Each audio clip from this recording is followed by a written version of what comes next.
पहले बड़ी खबर यूपी के संभल से। पुलिस वालों पर एफआईआर दर्ज करने के आदेश देने वाले जज खुद ही नप गए।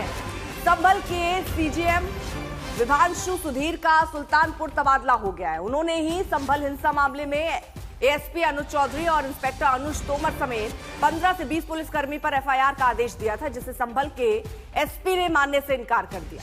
24 दिसंबर को विभांशु सुधीर ने संभल 3 साल पुरानी एक मुठभेड़ के मामले में तत्कालीन इंस्पेक्टर पंकज लवानिया समेत 13 पुलिसकर्मियों पर एफआईआर दर्ज करने का आदेश दिया था। और उसके कुछ दिन बाद 9 जनवरी को संभल हिंसा मामले में एएसपी अनुज चौधरी और इंस्पेक्टर अनुज तोमर समेत 15 से 20 पुलिसकर्मी पर एफआईआर का आदेश दिया था।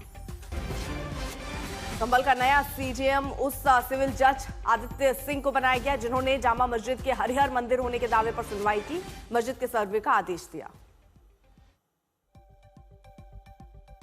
अभिनव माथुर हमारे साथ हमारे सहयोगी इस वक्त जुड़ चुके हैं। ये जिस तरह से ट्रांसफर हो रहा है, इसको लेकर कई तरह के सवाल उठेंगे अभिनव।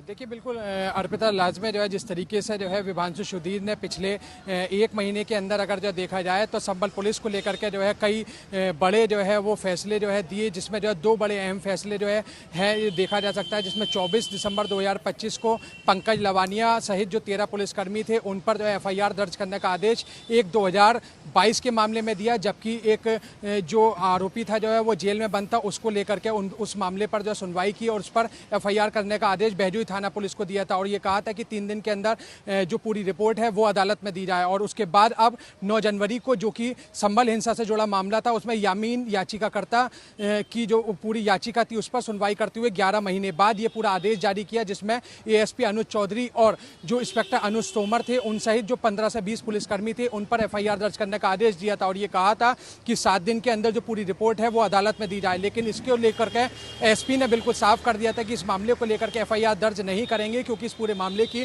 जुडिशियल इंक्वायरी पहले से ही जो है पूरी हो चुकी है, इसलिए इस आदेश के खिलाफ जाकर के अपील करेंगे। तो ऐसे में इसको लेकर के जो है ये बड़ा आदेश विभांशु सुधीर की तरफ से माना जा रहा था संभल पुलिस को लेकर के। लेकिन जिस तरीके से बीती रात में विभांशु सुधीर का जो यहाँ से सुल्तानपुर तबादला हुआ और उसके बाद उनको अब सिविल जज सीनियर डिवीजन वहाँ पर एसीजीएम के पद पर जो तैनात किया गया है, और मौजूदा समय में जो संभल जिले में तैनात आदित्य सिंह थे उनको ही यहाँ पर सीजीएम के पद पर जो है यहाँ पर जो तैनाती दी गई है, और यहाँ का जो मुख्य न्यायिक मजिस्ट्रेट है वो आदित्य सिंह को बनाया गया है। एक और अर्पिता, इसमें बड़ी बात यही है कि ये वही आदित्य सिंह है जिन्होंने संभल की जामा मस्जिद के पूर्व में हरिहर मंदिर होने के दावे पर सुनवाई की थी, और इस पूरे मामले पर जो सुनवाई करते हुए 19 नवंबर को पहला सर्वे का आदेश दिया था और 24 नवंबर को दूसरा सर्वे करने का आदेश दिया था। और इसी बीच अब विभांशु सुधीर का अचानक जो है तबादला होना एक बड़ा चर्चा का विषय बना हुआ है। हालांकि जिस तरीके से जो हाईकोर्ट के द्वारा ही तबादलों की जो है सूची जो है सामने आई,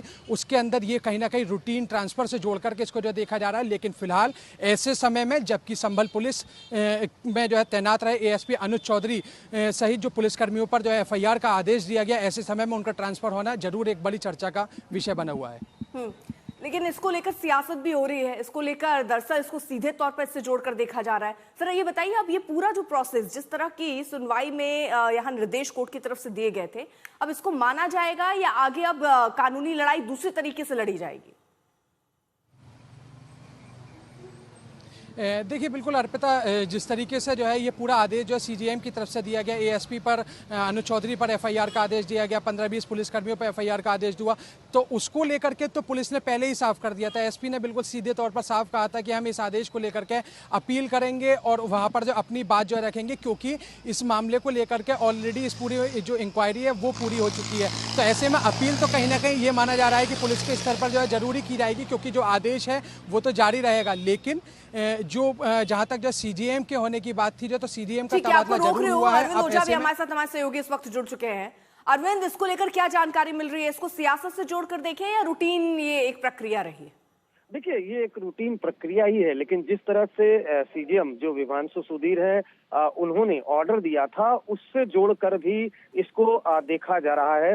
बीते दिनों जो ऑर्डर दिया था जिसमें संभल हिंसा में जो अनुज चौधरी समेत कुल मिलाकर जो 15 पुलिसकर्मी थे उन पर एफआईआर दर्ज करने का ऑर्डर दिया था। इसके पहले भी कुछ ऑर्डर दिए थे जो संभल पुलिस के खिलाफ थे, और तो इस वजह से ये जो अचानक तबादला किया गया है विभांशु सुधीर का सीजीएम जो संभल से सुल्तानपुर किया गया है, इसको लेकर जो सियासी हलके हैं उसमें भी चर्चा का केंद्र बना हुआ है। और कल जैसे ही ये ऑर्डर आया उसके बाद से लगातार ये चर्चा होने लगी, क्योंकि ये वही जज है जिन्होंने अनुज चौधरी और 15 पुलिसकर्मियों के खिलाफ एफआईआर दर्ज करने का ऑर्डर दिया था। और दबी जुबान में कोई भी पुलिसकर्मी इससे खुश नहीं था, यहाँ तक कि जो संभल पुलिस के चीफ हैं उन्होंने बाकायदा ये कहा था ऑफ रिकॉर्ड कि इस ऑर्डर को वो चैलेंज करेंगे। और देखिए जाहिर सी बात है जो विभांशु सुधीर ने ऑर्डर दिया था वो इम्प्लीमेंट भी नहीं हुआ है, एफआईआर अभी तक संभल पुलिस ने दर्ज